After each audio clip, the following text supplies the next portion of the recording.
18h21, on se retrouve dans Punchline sur CNews et sur Europe 1. On va évoquer la politique française. Dans un instant, on entendra Bruno Retailleau, il était notre invité ce matin, expliquer ce qu'il pense de l'union des droites. Mais avant, j'aimerais juste qu'on accueille Maï-Hélène Trémollet, journaliste politique à Europe 1. Bonsoir Maï-Hélène. Bonsoir, pour évoquer le retour de Raphaël Arnault, le député France Insoumise, cofondateur de la Jeune Garde, dont évidemment certains membres se sont impliqués et même incarcérés dans le cadre de la mort de Quentin Derengue. Il est sorti hier de son silence. Il a fait aujourd'hui sa rentrée à l'Assemblée nationale. Expliquez-nous, Maï-Hélène, cette interview qui a été accordée par ce député. Eh bien, il avait disparu il y a 1 mois et demi, souvenez-vous, plus de son, plus d'image pendant 1 mois et demi après la mort du jeune Quentin. Et il a choisi le média Blast, qui est un média plutôt militant de gauche, pour une longue interview, un entretien fleuve, dans lequel il défend la Jeune Garde. C'est ce que j'ai retenu, moi, de l'interview. C'est un plaidoyer. Plus d'1 heure, c'est plus de la moitié est consacrée à une défense de la Jeune Garde. Et en réalité, je considère que c'est un retour qui est extrêmement politique. Parce qu'il évacue assez vite la question de Quentin Derengue, de l'événement qui a eu lieu, pour se concentrer sur la défense de ce qu'il appelle l'antifascisme, qui permet de lutter contre l'extrême droite. Et en réalité, il pose la Jeune Garde comme la victime du fascisme, comme la victime d'une ultra-droite extrêmement violente, etc. Et il la décrit tout au long de l'interview comme une forme de milice qui serait presque indispensable, notamment pour les habitants de Lyon, Lyon-la-Ville, où tout s'est déroulé, pour défendre les habitants des violences de l'ultra-droite, du racisme, etc. Mais aussi à l'Assemblée nationale, où il vise les députés du Rassemblement national et les parlementaires RN, en expliquant qu'ils ont décidé de s'investir partout où il y avait, je le cite encore une fois, du fascisme. Ce qui est intéressant, c'est qu'il a été bien sûr soutenu, ce retour, par Jean-Luc Mélenchon, qui disait son courage honore les insoumis dans un texte sur son compte X, ce qui montre que Raphaël Arnault revient, mais il revient avec le soutien de l'intégralité du groupe insoumis, qui a choisi de le poser en victime d'abord des événements qui se sont passés, donc évidemment pas d'excuses, etc. Le sujet, c'est vraiment poser Raphaël Arnault en victime, et surtout en rajouter une caisse. Si vous voulez, la meilleure défense, c'est l'attaque, on va dire, en défendant la Jeune Garde et en la défendant comme un organisme d'utilité publique. On rappelle que la Jeune Garde a été dissoute. Et là où c'est très politique, pour terminer, c'est qu'après-demain, à 14h, il y a l'appel de la Jeune Garde qui a lieu. La Jeune Garde avait fait appel de cette dissolution. Voilà. Il y a une nouvelle décision devant le Conseil d'État qui sera prise vendredi à 14h. Donc tout a été très bien calculé. Ce qui est hallucinant, c'est l'inversion accusatoire qu'on connaît très bien, Laetitia Guinan. Là, donc, on pose la Jeune Garde comme la victime. Or, c'est Quentin Derengue qui est mort. Mais ça, c'est le principe de LFI. Tout fonctionne comme ça, c'est-à-dire qu'on provoque et après on se victimise. C'est vraiment, je dis tout le temps, les deux mamelles de fonctionnement de LFI. Là, ce que ça dit aussi, effectivement, c'est qu'ils ont repéré que ça leur profitait. Enfin, je veux dire, en tout cas, ce qu'avait fait la Jeune Garde n'avait pas entaché les votes pendant les municipales et que donc... allons-y, on met des pièces dans la machine, on assume pleinement ce qu'on est, on assume pleinement effectivement d'avoir parmi nous, parmi eux, des gens qui ont commis ce qu'a commis l'assistant de Raphaël Arnault. Et Raphaël Arnault qui lui-même a été antifa, qui lui-même a eu tout un passé justement pas seulement de Jeune Garde, mais d'antifa assez dur. Et donc voilà, il est fiché S, triple fiché S, me semble. Voilà, il siège comme volontaire, député. Et ça, c'est OK. Ça, c'est la marque LFI. Et évidemment, après, il y a le discours de c'est pas de notre faute, c'est la faute des autres. Mais il y a quand même ce message de voilà ce qu'on est. On s'assume comme tel. On s'assume comme tel avec des gens parmi nos rangs qui vont shooter en toute impunité dans la tête d'un jeune militant. Bien sûr. Et qui a été traité de néo-nazi à de nombreuses reprises. Jean-Philippe Tanguy, sur ce retour de Raphaël Arnault. Sincèrement, moi, je suis écœuré. Je suis écœuré pour la famille, pour les proches de Quentin Derengue. Je suis écœuré pour toutes les victimes, d'ailleurs, de violences politiques. Parce qu'en fait, extrême droite, extrême gauche, tout ça n'a pas beaucoup d'intérêt. Tout ça n'est qu'une excuse pour la violence. Il n'y a pas de vraie raison idéologique. C'est des gens qui ne croient en rien, sinon qu'on la violence et la haine. Donc je pense à toutes les victimes qui sont plus nombreuses qu'on croit. Et le vrai problème, c'est même pas Raphaël Arnault qui ne représente rien, c'est le soutien de son groupe politique, c'est le soutien de sa présidente de groupe qui a fait un tweet très poétique en disant « Monsieur Arnault revient, pleurer les fachos ». Alors, ce qui est intéressant, c'est que pleurer les fachos, tout le monde pourra vérifier. Et ce qui est intéressant dans ce drame de Madame Panot, de cette dérive, c'est qu'avec LFI, maintenant, les fascistes commencent à l'ancien maire proche de Benoît Hamon, donc de l'aile gauche du PS, Mathieu Hanotin, puisque M. Hanotin a été viré de sa mairie sous les huées, au nom de nous sommes tous antifascistes. Donc c'est quand même Aussi. Les communistes, le PC. oui, et certains effectivement PC. Évidemment, il y avait le PC présent ici. Vous voyez, c'est là où on voit que ça n'a aucun sens. Moi, j'invite nos téléspectateurs qui peuvent de bonne foi se poser des questions sur est-ce qu'il y a des groupes fascistes qui pourraient menacer la France. C'est pas le sujet. Il y a des groupes, c'est la police qui doit s'occuper de ces groupes. Non, c'est que ces gens fascisent tout ce qui ne pense pas comme eux, y compris, il faut quand même se rendre compte, l'aile gauche du Parti socialiste qui est devenu fasciste. Monsieur Moudinque, méga centriste, super centriste, enfin, qui est presque qui est à la gauche du centre, c'est dire, qui était aussi un facho. Madame Dati, dont le parcours de réussite républicaine, ce n'est pas ma candidate, ce n'est pas une amie politique, incarne le contraire du fascisme. Madame Dati, quoi qu'on en pense, elle incarne une forme de réussite républicaine.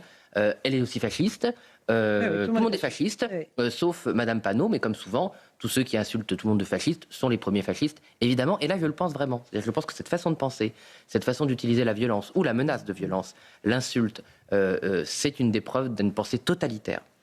Écoutons Bruno Retailleau qui, lui, ce matin, qualifiait sur notre antenne la France insoumise de parti séditieux qui protège les violents.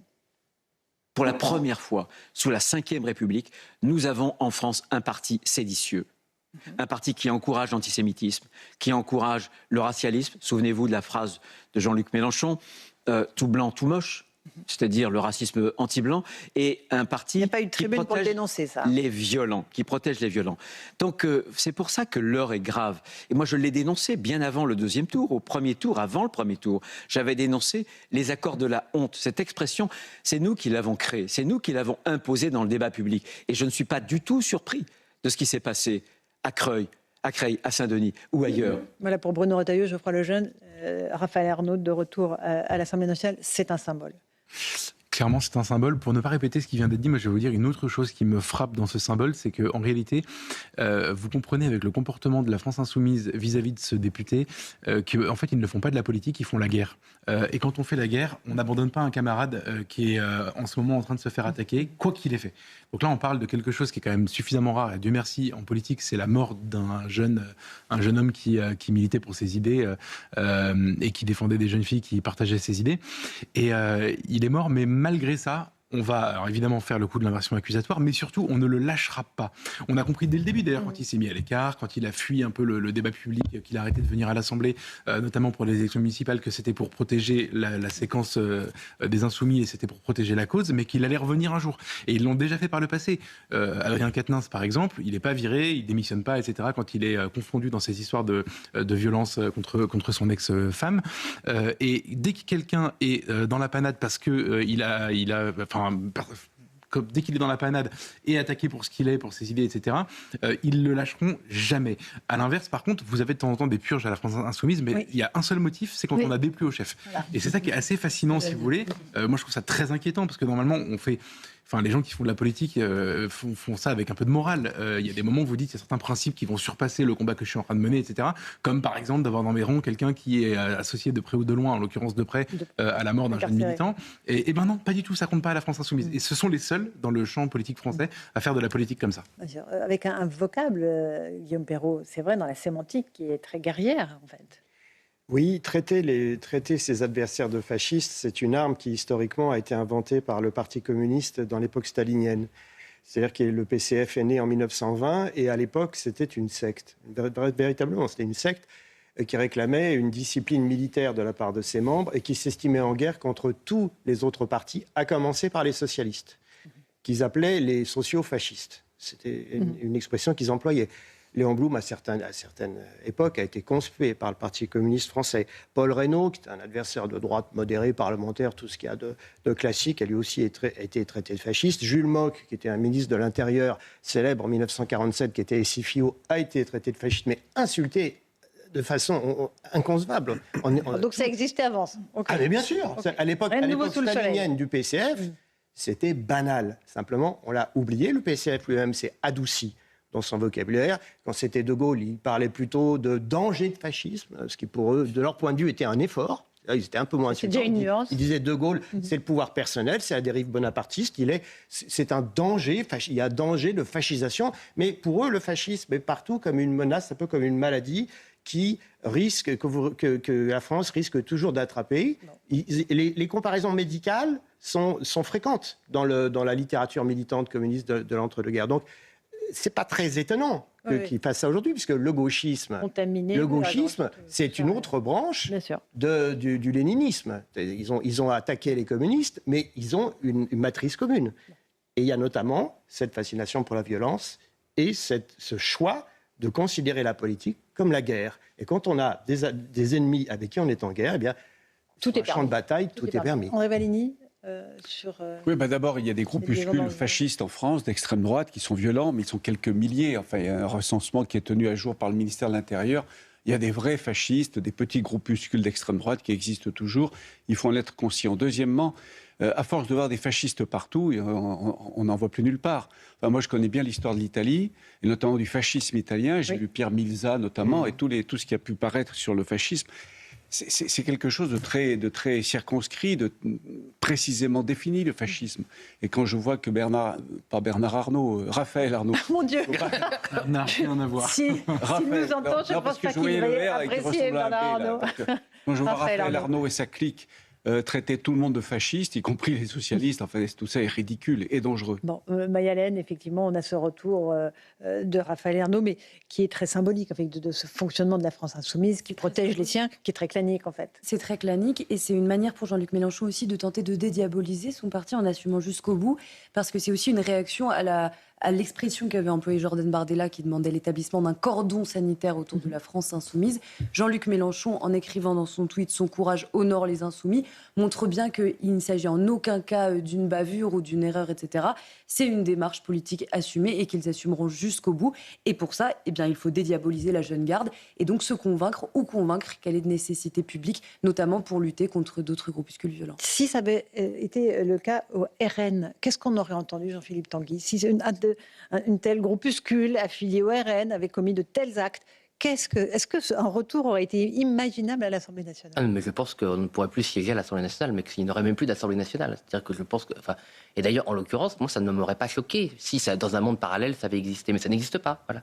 C'est-à-dire que ce qui est intéressant, entre guillemets, c'est que ce barrage républicain qui est offert au Rassemblement national, depuis de nombreuses années, ne repose pas sur des valeurs républicaines, puisque Marine Le Pen a toujours mis une ligne infranchissable et une condamnation systématique des violences. Et d'ailleurs, on est tellement habitué à ce que ce soit injuste qu'on avait écrit une lettre avec Marine Le Pen en préventif, parce qu'on le croit, mais aussi parce qu'on connaît nos adversaires, pour demander, dès l'arrivée du groupe Rassemblement national en juin 2022, on avait écrit à Elisabeth Borne et à tous les premiers ministres qui lui ont succédé, pour demander la dissolution de tous les groupes violents, les 4000 fascistes dont parlait André Valigny, et puis les autres fascistes d'extrême gauche, ou d'autres zinzins qui peuvent exister, notamment sur l'écologie, parfois qui peuvent aussi être très dangereux quand ils ont une vision complètement paranoïaque et inhumaine des choses. Mais ils n'ont pas été dissous. Et il y a aussi, il faut bien le dire, un certain nombre de ce qu'on appelle l'arc de la raison, qui parfois peut aussi malheureusement croire qu'ils vont manipuler les groupes violents pour faire peur aux honnêtes gens et en tirer un petit bénéfice assez misérable électoral en faisant peur aux gens. Donc en fait, tout le monde est perdant. En fait, tous les Françaises et tous les Français sont perdants avec les groupes politiques qui utilisent soit directement la violence, soit pensent pouvoir la manipuler. Il faut arrêter avec ça. Il faut arrêter avec ça. Il faut condamner toutes les violences, ligne infranchissable, dissolution des groupes et s'en débarrasser. Parce que ça salit la démocratie. Et vous pouvez avoir un gamin, il y a des familles qui ne savent même pas que leur enfant ils sont engagés dans des groupuscules comme ça et qui pleurent après quand il y a un deuil ou une blessure violente aussi. Petite pause, 18h35, on se retrouve dans un instant sur CNews et sur Europe 1. On évoquera la situation internationale. On sera rejoint par Alain Madelin. Merci Mayalène. 18h40 de retour dans Punchline sur CNews et sur Europe 1, toujours avec nos débatteurs et avec Alain Madelin qui nous a rejoint. Bonsoir Monsieur Madelin. Bonsoir. Ancien ministre, on va parler de la guerre en Iran. Écoutons d'abord parce que Donald Trump, qui va s'exprimer à nouveau cette nuit, il va faire une adresse à la nation à 3h du matin à peu près en française. Mais aujourd'hui, il a dit que les États-Unis, ou plutôt je crois que c'était hier, vont partir d'Iran d'ici 2 à 3 semaines parce que eh bien, la guerre, c'est pour bientôt, la fin de la guerre, c'est pour bientôt. Écoutez-le. Nous mettrons fin à la guerre dans 2-3 semaines. Nous allons partir, il n'y a pas de raison de rester. Le problème avec le détroit, c'est que moi, je peux prendre une mine, la jeter dans l'eau et dire voilà, ce n'est pas sécurisé. Ou vous pouvez prendre une arme et tirer sur les navires, lancer des petits missiles. Mais ce sera plutôt pour la France ou n'importe qui d'autre. Je pense que lorsque nous partirons, ça ira mieux. J'ai entendu dire que beaucoup de navires passaient aujourd'hui. Et nous sommes en train de négocier avec eux actuellement. des négociations qui seraient en cours avec l'Iran, ce que dément l'Iran, mais on a du mal à comprendre, Alain Madelin, ce qui se joue réellement, si une intervention militaire américaine au sol est proche, s'il y a des négociations ou pas. Est-ce que vous avez un avis là-dessus? Est-ce que vous avez des informations à partager avec nos téléspectateurs et auditeurs? Je n'ai pas d'informations, mais j'ai de la mémoire. Ah, c'est bien. Le 13 janvier dernier, M. Trump disait patriotes iraniens, continuez à manifester. Gardez les noms des gens qui vous tuent. Ils paieront. Nous arrivons. L'aide arrive, absolument. Et alors? Écoutez, je pense à ce qui s'est passé après. On dit 30 000. On ne dit pas aussi que... 30 000 morts éventuellement dans la répression. Il y a un jeu des gardiens de la Révolution. Il ne faut pas seulement que tuer. Ils tirent dans les yeux pour mutiler. Oui. Monsieur Trump a du sang sur les mains. Ah bon, carrément. C'est lui qui a fait la répression? Mais il a appelé au courage des manifestants. Les manifestants ont été courageux. Il a dit, on arrive, et ensuite, je me lave les mains. 3 petites bombes et puis je m'en vais. Franchement, on ne peut pas dire que c'est Donald Trump qui a tiré sur la population iranienne. Je ne dis pas ça. Je Vous dis dites que qu'il a du sang sur les mains, Alain Madelin. Écoutez, les mots ont un sens. Je le dis et je le maintiens. Écoutez, je persiste. Je vous laisse mettre de vos propos, mais je ne les partage pas. Mais je dis simplement que lorsque vous avez fait ça, il faut reprendre les propos. Continuez à manifester, on arrive. Et ensuite, il y a une répression qui est farouche. Ce sont des propos insensés. Et depuis le début, nous avons sur tous les sujets des propos insensés. Nous avons peut-être même, je n'en sais rien, une guerre insensée. Moi, franchement, qu'on ait cassé la gueule des mollahs, je dis bravo. Et je suis prêt à accompagner aussi loin que possible les États-Unis. J'ai défendu le droit d'ingérence, mais il y a une vraie raison à cela. C'est-à-dire que la souveraineté des États, elle a une limite. Le limite, c'est aussi la non-assistance à personne en danger. C'est un principe moral, c'est même un principe qui est dans l'ONU. L'ONU dit ça depuis 2005, je crois. C'est-à-dire qu'il y a l'obligation d'aller soutenir un peuple qui est martyrisé. Simplement... Ça s'appelle le devoir de protéger. Oui, le devoir de protéger, D2P. Oui, ça s'appelle ça. Okay. Et comme vous le savez, et donc qu'est-ce qui se passe? C'est que le droit, il est mal foutu. Puisqu'il est soumis au Conseil de sécurité où les rend à des amis. Donc, en réalité, c'est le droit qui est mal foutu dans cette affaire. Et je condamne aussi tous ceux qui se réfugient derrière la non-ingérence du chef de l'État à tant d'autres sur les plateaux, qui consiste à dire non, il faut respecter le droit international. En l'occurrence, le droit international n'est pas respectable. Monsieur Trump avait peut-être raison d'intervenir, et moi je l'ai soutenu pour ça, parce que j'étais persuadé, dans ma naïveté, qu'il y avait forcément un plan. Et que le seul plan qui était possible, c'était d'aider le peuple iranien, de l'armer, et de faire en sorte qu'il puisse, en réalité, se battre sur... que les Iraniens soient obligés, les gardiens de la Révolution soient obligés de se battre sur 2 fronts, un front intérieur et un front extérieur. Et que là, il y avait une chance. Il y avait une formidable chance pour tout le monde, pour la paix dans la région, et pour aussi... ce que j'appelle la non-assistance à personne en danger. Une question de Geoffroy Lejeune. C'était important. Oui, c'est une question que j'ai envie de vous poser, cher Alain Madelin, parce que vous posez une question importante, mais je trouve sans y répondre. C'est-à-dire que fallait-il faire? On est mi-janvier, en effet, il y a des manifestants qui se font massacrer par le régime iranien. Mais Donald Trump, tout président des États-Unis qu'il est, n'a pas le pouvoir de renverser un régime. On dit qu'on a appris avec le temps que les bombes ne renversent pas des régimes.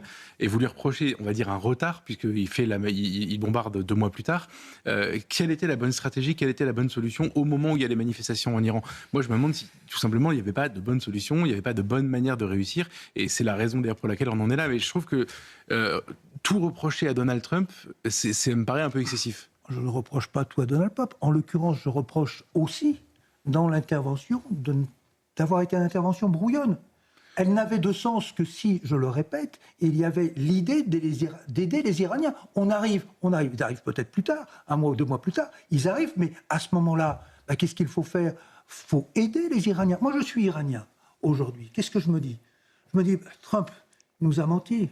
J'ai des parents, des filles, des enfants qui ont été tués dans ces manifestations. Et je me dis, aujourd'hui, qu'est-ce que je vois? Je vois qu'on est en train de bombarder mon pays, qu'on menace de bombarder le cœur économique de mon pays, et puis après de dire, eh ben on va les négocier avec le pouvoir en place. Mais c'est désespérant, ça. Si Désespérant. je puis me permettre, Et après, on va écouter Emmanuel Macron. les Allez-y, Iraniens Geoffroy. de la diaspora qu'on recevait beaucoup sur ces plateaux et qu'on a beaucoup entendu dans le monde occidental, qui sont souvent les plus anti-régime des mollahs, disaient à l'époque que justement, il ne fallait pas attendre des États-Unis un renversement du régime, que ça devait venir du peuple iranien. Exactement. Bah oui, mais là, vous dites l'inverse. Mais attendez, mais ça ne vient pas tout seul. On l'aide un peuple. Ceci n'avait de sens que, bien évidemment, si vous avez des réseaux sur place, si vous êtes capable de parachuter des armes, c'était ce qu'il fallait faire. Et j'étais persuadé, en mon fort intérieur, que les services américains, et surtout les services israéliens, avaient un plan, et tout le monde avait l'air de le suggérer, avaient un plan pour permettre au peuple iranien de se libérer. Il ne peut pas se libérer tout seul, il lui faut des armes. Mais Où sont-elles ? Le plan qui est justement en train de se Chagrin. dérouler du point de vue américain et du point de vue israélien, c'est précisément aujourd'hui d'essayer, en affaiblissant un maximum les gardiens de la révolution, d'aider le peuple iranien à se soulever, d'avoir, pourquoi pas justement, de trouver des personnes qui atteignent ce point de bascule, y compris l'armée, y compris peut-être des groupuscules qui vont peut-être tout d'un coup se réveiller, les Baloutches ou dans le Kurdistan, pour aider ça. Ouais, Parce mais que à ma connaissance, ces groupes-là, les Moudjahidines de la Révolution, les Kurdes, ne reçoivent pas d'armes en ce moment. Non, voilà, vous avez 5 ou 10 000 hommes qui sont armés à l'heure actuelle en Iran.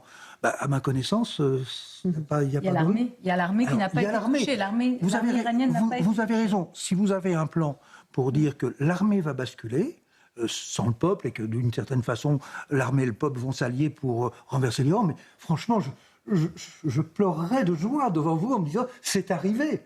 C'est arrivé. Mais est-ce que les propos désordonnés de Trump me laissent penser ça ? Non. C'est pas pour ça que je suis très triste. Alors écoutons les propos de Emmanuel Macron, peut-être sont-ils plus ordonnés. Il était à Tokyo et il réitère ses appels à la paix au Moyen-Orient et à la libre circulation dans le détroit d'Ormuz.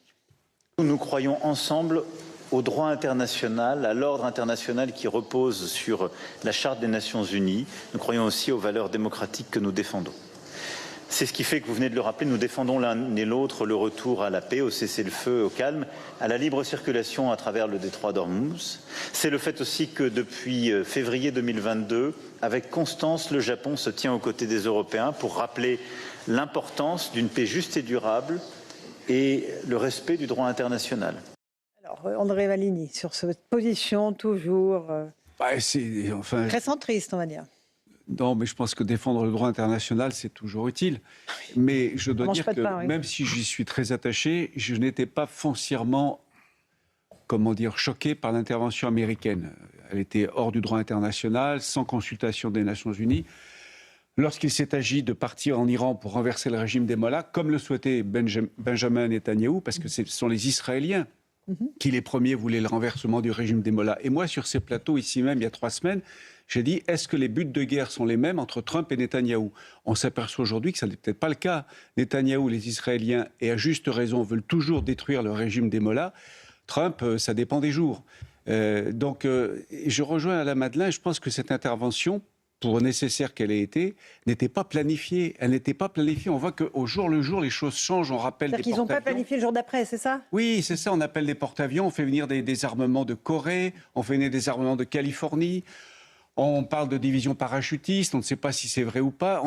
Avec Trump, on ne sait jamais ce qui va se passer le lendemain. Et d'ailleurs, les plus hauts responsables militaires américains, en off, comme on dit dans votre métier, Charles Laurence, le disent. Et les choses évoluent au jour le jour avec Trump. C'est ça qui est difficile à comprendre. Alors, sur la position de Macron, Emmanuel Macron, M. Madelin. Le droit international, en l'occurrence, il n'est pas respectable. Il n'est pas respectable. La souveraineté des États s'arrête là où commence la tyrannie d'un peuple. Au Cambodge, qu'est-ce qu'il fallait faire ? 6 millions. On pouvait le faire. On a laissé passer. Là encore, il y a du sang sur les mains de beaucoup. Pardon de cette expression. Et lorsque Macron dit ça... Non, l'ordre international, ce n'est pas ça. En 1933, il y a un certain Joseph Goebbels qui monte à la tribune de la Société des Nations. Et il a cette formule qui fera le tour du monde, charbonnier est maître chez lui, mollah est maître en Iran. Laissez-nous nous occuper de nos juifs comme nous entendons de le faire. C'est ça qu'il va le dire. Écoutez, vous voyez pas le problème moral qu'il y a derrière tout ça? Et moi, franchement, je suis pas d'accord avec tous ceux qui, sur les plateaux, disent qu'il faut défendre le droit international. Non, il faut réformer le droit international, sûrement. Mais le défendre tel qu'il est, non, il est indéfendable. Guillaume Perrault, ça vous fait réagir, je vois. Oui, le droit international dans cette affaire n'est invoqué qu'en défense du régime des Mollahs. Et c'est un vrai problème parce que c'est un régime criminel qui a recouru au terrorisme dans les années 80, contre la France notamment, puisqu'on sait, il est parfaitement documenté et avéré ce régime était derrière des attentats qui ont ensanglanté Paris en 86. Ne l'oublions pas, donc ça ne justifie pas n'importe quoi, les appréciations sont libres sur Trump, mais enfin, il faut aussi se rappeler de qui on parle. Il faut se rappeler que le Hezbollah, ou en tout cas des appendices du Hezbollah, ont été responsables de la séquestration d'otages français au Liban et du meurtre de Michel Serra, un sociologue spécialiste de la Syrie dans les années 80, et qu'il y a eu une guerre sous le seuil, c'était l'expression consacrée, qui a opposé en coulisses dont la France, plus exactement, a été la victime de la part de l'Iran. Donc c'est un peu étrange de voir tout d'un coup le droit international invoqué en défense du régime des Mollahs quand on sait qu'ils ont été les premiers à le violer. Bon, cela étant, après, le débat, effectivement, on est tous un peu partagés entre l'espoir que ce régime tombe et la crainte que tout ça que cette opération n'ait pas été préparée avec le sérieux nécessaire. Laetitia Guinan, et ensuite... Moi, je pense que personne, y compris au sein des armées israéliennes et même des services de renseignement israéliens, n'est sûr aujourd'hui que, justement, l'opération va réussir. Pour autant, est-ce qu'on peut dire que les buts de guerre ou que la planification n'a pas été faite? Je pense pas. Plutôt aux Américains. Je pense que les Américains et les Israéliens poursuivent, Donald Trump et les Israéliens poursuivent le même but. Ils n'ont pas les mêmes opinions publiques. Et même parmi les chefs de guerre aux États-Unis qui sont contre, il y a une grande partie de MAGA qui sont opposés justement à l'intervention, qui ne sont pas des faucons, parce que les faucons d'ailleurs on les retrouve plutôt chez les démocrates que chez les républicains, mais qui ne sont pas des faucons. Donald Trump, il ne faut pas écouter ce soir probablement moins que jamais ce qu'il dit toute la journée, il dit autre chose. En revanche, il fait avec une rationalité qui, ma foi, je trouve, est absolument impeccable. Il y a une logique absolument dans toutes ces interventions passées qui ne nous permet pas aujourd'hui de dire qu'il ne sait pas où il va. En revanche, bien sûr, une guerre, quand on l'engage, c'est extrêmement problématique. C'est extrêmement problématique parce que et le régime iranien, pour l'instant, n'a pas basculé. Personne ne sait si à un moment donné, on va atteindre ce point-là. Et j'aimerais dire aussi sur ce qu'il dit toujours sur le fait que ça soit Benjamin Netanyahou qui a entraîné Donald Trump. Mais d'abord, c'est dangereux parce que ça fait monter l'antisémitisme. C'est Israël qui est derrière les opérations américaines. Donald Trump n'a jamais écouté personne d'autre que lui. Il n'écoute pas plus Benjamin Netanyahou. D'ailleurs, par le passé, il lui a aussi un peu tordu le bras. Donc ça, c'est archi faux. Donald Trump a voulu, et ça a été préparé militairement. Pour l'instant, effectivement, les questions sur les interventions militaires au sol, elles se posent même très sérieusement. Et ça ne veut pas dire, encore une fois, qu'ils vont réussir, mais ça ne veut pas dire non plus que rien n'est préparé et qu'on va à l'aveuglette avec quelqu'un qui est dément à la tête de ça. Dernier mot, Anne Madeleine, avant la fin de l'émission. Ça va se terminer quand, à votre avis ? Je ne sais pas, dans la semaine prochaine ou dans 2 semaines, si je crois Donald Trump. Il aura gagné. Il laissera le détroit d'Ormuz à récupérer aux Européens et à tous ceux qui voudront le récupérer. C'est le sens de ses derniers propos. Peut-être que dans une demi-heure, ça va changer. Bon, mais écoutez, nous verrons bien. Ainsi va le monde, comme dirait notre ami Vincent Herouette. Merci beaucoup, en tout cas, d'être venu ce soir dans Punchline sur CNews et sur Europe 1. Merci Geoffroy, Guillaume, André, Laetitia et Alain Madeleine. Dans un instant, Pierre de Villeneuve vous attend pour Europe 1 Soir et Christine Kelly, bien sûr, pour Face à l'info. Demain, à 8h10, on a rendez-vous sur nos 2 antennes pour l'interview politique avec Marion Maréchal. À demain. Bonne soirée à vous.